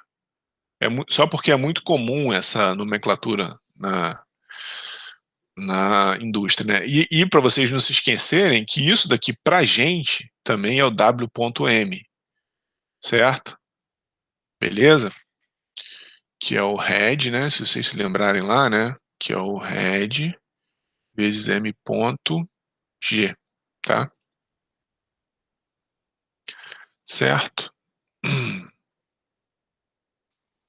Isso daqui está tudo definido ao longo da aula, né? Essa definição aqui, se vocês olharem algumas aulas para trás, está lá definido. Tá? Então, como é que a gente faz isso, né? Ele está dizendo para a gente que ele já tem medida de pressão e vazão. Então, a gente consegue saber a velocidade. Ele sabe a vazão, a gente consegue determinar a velocidade. E a gente tem a diferença de cota desses medidores. E a gente, lembrando aqui também, né, o que é a potência absorvida? É a potência cedida ao fluido, potência absorvida no eixo, né? É a potência cedida ao fluido sobre a eficiência. E tá aqui, né? Tá ali, ó, gama QH, né, que é o que eu escrevi ali em cima, sobre a eficiência, né? Certo? Isso aqui é ρg, né? ρg é que vai dar um M ponto, o ρ aqui vai dar M ponto, HG tá ali em cima, né? Certo? Então, é, na verdade, né, isso daqui é a potência cedida, né? A potência absorvida é isso sobre, na verdade, é isso, né? Potência absorvida é isso sobre a eficiência. Então, esse cara daqui é a potência cedida ao fluido, tá? E aí, é claro que nem toda a potência cedida ao fluido é absorvida no eixo da bomba. Você tem todas aquelas incertezas que a gente viu, recirculação, atrito e tudo mais. Então, a potência absorvida no eixo da bomba vai ser a potência cedida no fluido sobre a eficiência, que é uma eficiência global que vai fornecer a potência, então, que o eixo da bomba absorve. Aqui, só para relembrar, né, 1 kg-força é o peso de 1 kg no nível do mar. Então, 1 kg-força é 9,87, né? 1 kg vezes 9,807 metros por segundo ao quadrado, né? Então, é o peso de 1 quilo no nível do mar. Então, 1 kg-força tem 9,807 newton, né? Bom, então como é que a gente determina a altura manométrica do sistema? A gente acabou de ver, né? Com as medidas, ele disse que já tem as medidas, então a gente simplesmente faz a diferença, né? A gente aplica o teorema do transporte de Reynolds ao longo da bomba aqui, então a gente tem que o head que a bomba fornece é P2 menos P1 sobre ρg, mais V2 ao quadrado menos V1 ao quadrado sobre 2G, mais E2 menos E1. O P2 é 2,2 kg-força por centímetro quadrado. Então, o que eu fiz aqui? 2,2. Então, 1 kg-força tem 9,807. Então, tem que multiplicar por 9,807. E dividir por 10 a menos 4 aqui, né? Que eu estou convertendo centímetro quadrado para metro quadrado. Então, eu fico com 215.754 Pascal manométrico, tá? Isso aqui são as expressões manométricas ali medidas, né? E aí, ó, só para não ter confusão, eu prefiro trabalhar com pressão absoluta. Então, estou somando aqui, ó, 101 mil, isso daqui é a pressão atmosférica, né, em Pascal, 101 mil, aqui tem um 333, ou 300, alguma coisa assim, né, mas deixar redondo. Então, é a pressão aqui manométrica mais a pressão atmosférica. Então, tenho 316.754 Pascal absoluto, tá? Ou 316 quilopascal. Então, fazendo a mesma conta para P1 aqui, né, 0,3 vácuo, né? Então, aqui eu tenho 229.421 Pascal vácuo. Aí eu tenho que subtrair, né? Eu tenho que subtrair agora da pressão atmosférica para ficar na pressão absoluta na entrada da bomba, na sucção, no flange de entrada, né? 71.579 Pascal.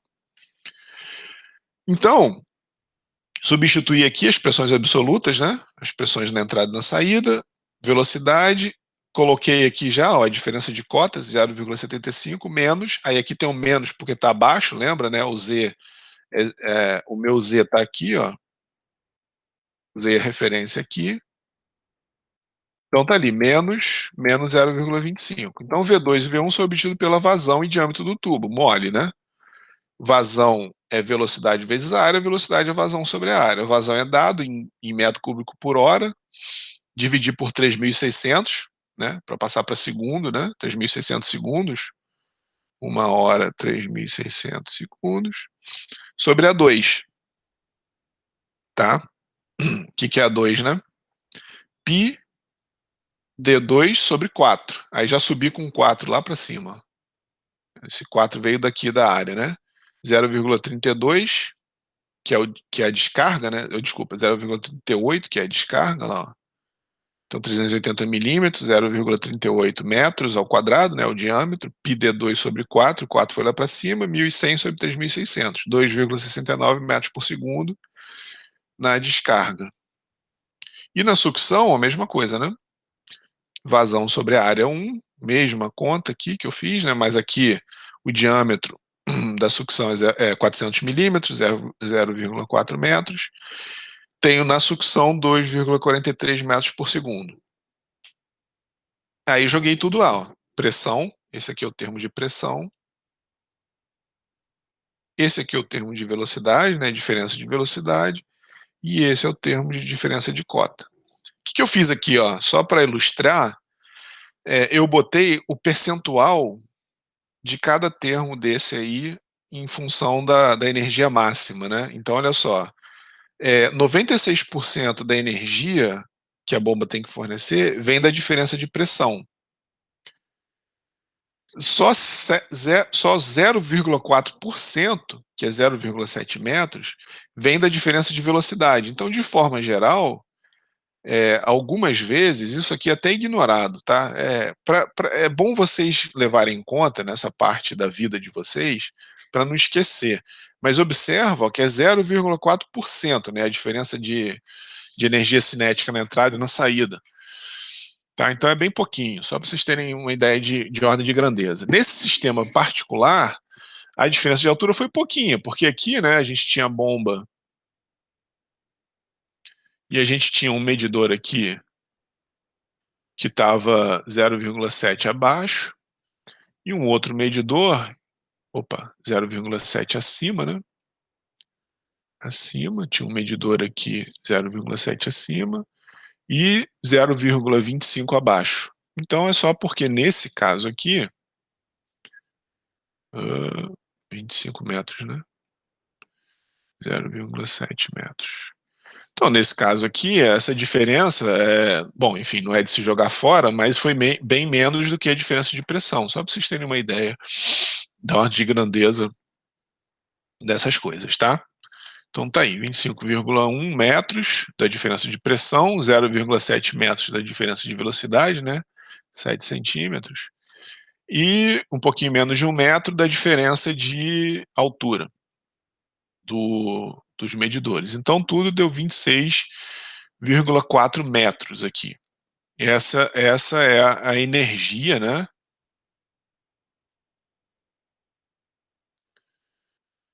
Que a bomba tem que vencer. Energia total, tá? Teórico, né? Fornecido. Então, não vou botar teórico, não. Vou botar assim, ó, fornecido ao fluido, tá? Fornecido ao fluido. Mas, na verdade, essa é a nossa potência cedida, né? Cedida ao fluido. Tá aqui, ó. Vai ser gama QH, onde gama é ρg, tá? Beleza? Que vem desse H aqui, né? O H vem dali de cima. Então tá aqui, ó, gama, né? Esse cara aqui é o gama, Q 1.100 sobre 3.600. Isso aqui é o Q. E aqui é o H. Então, esses caras aqui, ó, fazem a potência cedida ao fluido. Tá? E quando a gente divide pela eficiência, a gente tem a potência absorvida lá no eixo da bomba, por causa de todas as perdas que existem no meio do caminho. Então, a gente precisa de uma bomba de 114,65 kW para vencer todas as perdas de carga, né, a energia que precisa ser fornecida pela bomba para o sistema, tá? E aí, ó, como é que a gente faz agora? Esse que é o grande objetivo da aula, e está juntando, agora a gente está juntando tudo que a gente teve de curva de bomba com curva de sistema. Para a gente dimensionar a bomba, a gente tem que confrontar a curva da bomba, que a gente já viu, isso é um dado do fabricante, com a curva do sistema, que a gente viu na aula de ontem e na aula de hoje, como levantar de forma teórica e de forma experimental. Então, o ponto de operação, ela sempre vai ser na interseção dos dois, tá? Então, é sempre aqui, ó. Aqui está a curva da bomba e aqui está a curva do sistema. E aqui está a curva do sistema, essa vermelha aqui, ó. Então, esse ponto de interseção aqui, ó, é o local que a bomba vai trabalhar. Se por qualquer motivo a curva do sistema variar, aquilo que eu estava falando, né? Digamos que essa curva tenha sido teórica, e eu calculei ela com uma perda de carga bem menor do que o que realmente é. Aí, na hora de medir, eu medi, né, eu coloquei toda a tubulação para funcionar e fizemos as medidas de perda de carga. Digamos que tenha dado uma coisa muito diferente. O ponto de trabalho com essa bomba vai passar a ser aqui, ó, tá? Entenderam? Então, esse aqui vai ser o QT. Se eventualmente, e o HT aqui, né? Se, na realidade, essa for a curva do head contra a vazão do sistema, vamos dizer assim, né, real. Vamos supor que isso daqui tenha sido calculado. Aí você fez a sua planta lá e chegou num processo real dessa forma. A bomba vai operar aqui agora, certo? Ela não vai operar, observa que a vazão foi menor. E a recíproca é verdadeira. Se a curva for menos agressiva, né, digamos assim, se a perda de carga variar menos, for mais flat, né, com a vazão, vou botar uma coisa aqui um pouquinho mais flat, aqui, ó. Então, o ponto de trabalho vai ser aqui. Então, sempre existe uma incerteza, o head de trabalho e a vazão de trabalho está aqui, tá? Então, sempre existe uma incerteza de vazão do processo por conta dessa incerteza de medida do head, tá?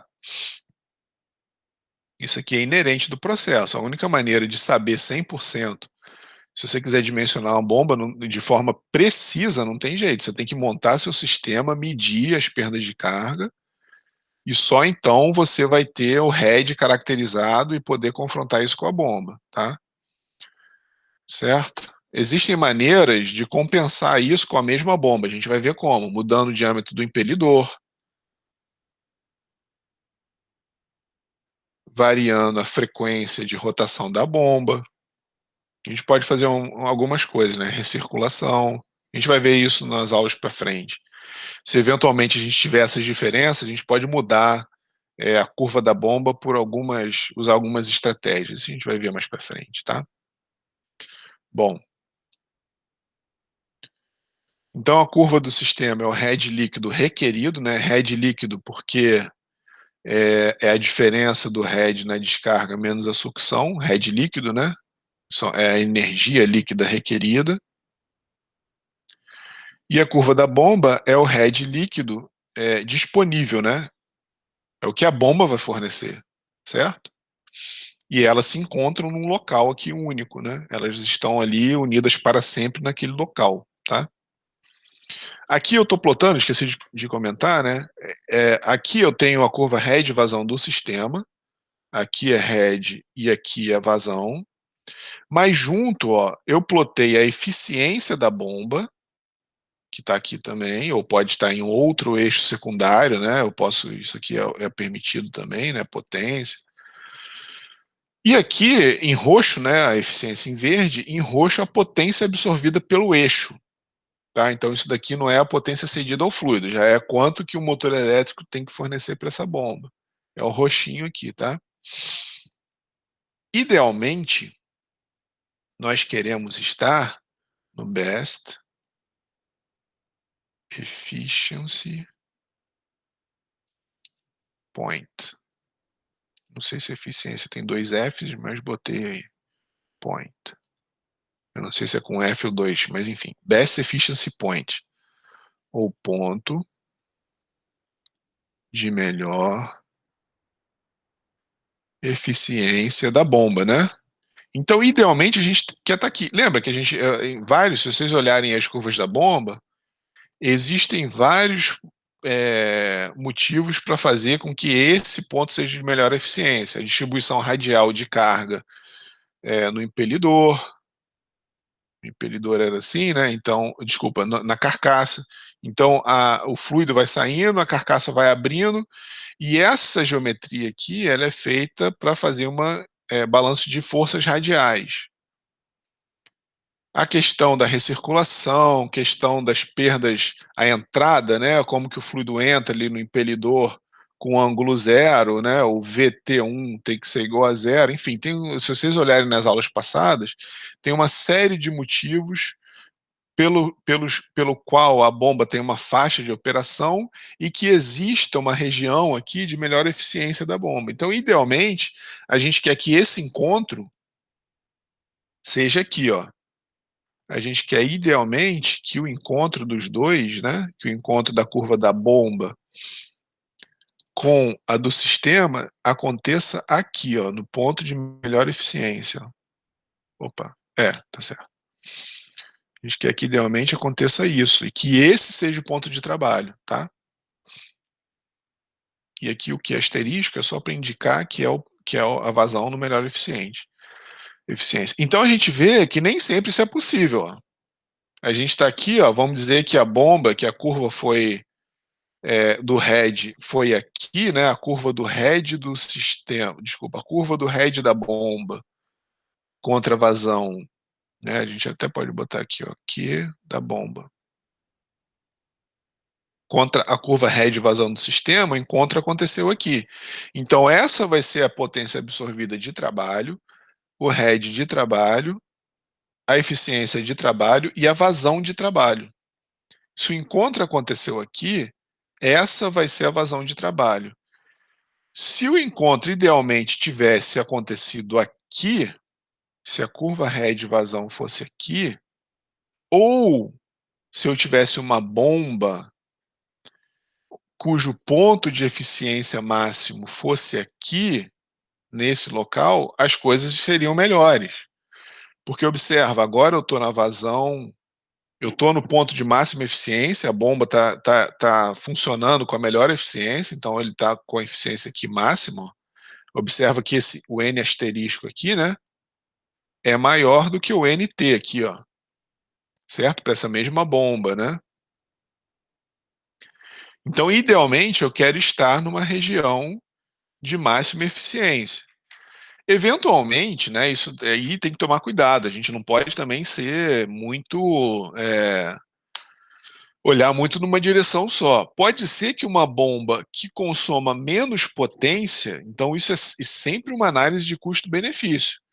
Eventualmente, eu posso ter uma bomba que tem um consumo de potência menor, fora do ponto de máxima eficiência. E essa questão do dimensionamento da bomba é bem complexo. Eu vou mostrar isso num. Deixa eu ver isso aqui para frente. Não está aqui. Mas, eventualmente, a gente pode ter uma bomba fora do ponto de eficiência, mas que tem um consumo de energia, potência absorvida no eixo seja menor. Então, isso sempre tem que tomar cuidado. O ideal é a menor potência absorvida com a melhor eficiência, tá? Então, idealmente, a gente quer estar aqui, a vida útil da bomba vai ser melhor. e a potência absorvida tem que ser a menor possível, tá? Então, se a eficiência for um desejo principal, ela deve ser selecionada de forma apropriada, ou uma nova bomba deve ser escolhida para aquele trabalho, para que o ponto de serviço esteja mais perto possível do ponto de melhor eficiência, tá? Beleza? Mas nem sempre isso é possível, e às vezes você escolhe uma outra bomba que esteja aqui, que não está no ponto de melhor eficiência, mas que a potência absorvida seja melhor do que uma bomba, entenderam o que eu estou falando? Do que uma bomba selecionada, né? Vamos dizer assim, essa bomba não é. Olha só esse exemplo, né? Essa bomba aqui, eu vou colocar uma outra bomba que a curva dela coincida aqui, mas que a eficiência, deixa eu pintar aqui, ó. Digamos que eu tenho uma bomba, vou pintar aqui de verde. Não, mas já era verde a eficiência ali. Estou com pouca cor aqui, marrom, pronto. Digamos que uma outra bomba tem uma curva de eficiência assim, ó. O head dela eventualmente é assim, mas a potência absorvida dela tá aqui, ó. Vai encontrar ali. Então, olha só, entendeu o que eu estou falando? Eu estou na máxima eficiência. Eu estou aqui na máxima eficiência dessa bomba marrom, né? Bomba marrom seria a bomba 2. E a bomba azul claro, bomba azul é a bomba 1. Então a bomba 1, ela tem a eficiência, ó, a eficiência da bomba 1, ficou meio embolado isso daqui, ó. Mas, ó, a eficiência da bomba 1 tá aqui, ó. Aqui a eficiência da bomba 1, ó. E a eficiência da bomba 2 está aqui. Certo? A bomba 2 é mais eficiente, né? Mas, em compensação, ela consome uma potência maior, ó, do que a outra bomba. Isso que eu estou falando. Nem sempre você estar com uma eficiência maior é melhor, porque ela está consumindo uma potência maior, certo? Então, essa análise sempre tem que ser feita. Você não pode ir direto, não, quero mais eficiente, mas às vezes você está consumindo mais energia, entendeu? Então, isso é sempre uma análise bem cuidadosa que você tem que fazer, para ver se, de fato, um exemplo que eu posso dar até pessoal é o seguinte: eu tenho um ambiente muito pequeno em casa que eu queria colocar um ar-condicionado. E aí, o ar split, a menor potência de ar split é 9.000 BTUs, né? E aí eu achei um arzinho de janela de 5.500 BTUs. Então, um ar split, ele é muito eficiente, ele era inverter, não sei o quê, cheio de critérios de eficiência A, aquele selozinho A de eficiência energética, né? Mas por mais que ele fosse muito eficiente, como o meu ambiente era muito pequeno, um ar de 5.500, que não era eficiente, é, atendeu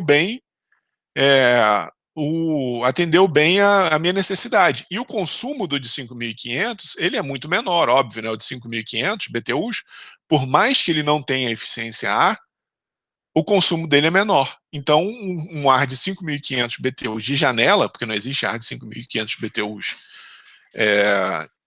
split, né? Nem muito menos inverter, que é aquela tecnologia que o compressor varia a velocidade dele, né? E aí, em função da carga, o compressor, que é óbvio, né? Como a gente viu aqui, que o W ponto é torque vezes velocidade angular. Então, se eu tenho um inversor de frequência que muda a velocidade de rotação do compressor, eu diminuo a potência consumida. Então, isso que é o inverter, né? Ele mexe aqui no W, né? Um ar convencional, o W é constante. Ele é o motor elétrico que dita a velocidade de rotação, e aí liga e desliga, né? Ele liga naquela rotação máxima, e aí você tem um pico de torque, né? Um pico de potência também muito grande, porque ele fica funcionando com picos ali, né? Ele tem a potência nominal aqui, mas ele tem os picos de consumo. Mas, enfim, nem sempre esse exemplo que eu dei aqui, né, do ar-condicionado de 5.500, é só para mostrar que nem sempre o mais eficiente consome menos, tá? Então tem que tomar cuidado. A gente quer idealmente estar no ponto de melhor eficiência, mas nem sempre isso é o melhor. Bom, já são 10 horas, vou encerrar a aula agora. Se alguém tem alguma dúvida aí, alguma pergunta, alguma coisa que não ficou claro aí na aula, certo? Então encerro a aula agora. Qualquer coisa vocês podem. Beleza, Rodolfo? Show aí, João. Beleza. Então, qualquer coisa aí, pode me procurar por e-mail. Amanhã, 8 horas da manhã, estamos de volta aí. Falou? Qualquer coisa estou à disposição aí por e-mail também, tá? Um abraço aí, galera. Tudo de bom, até amanhã.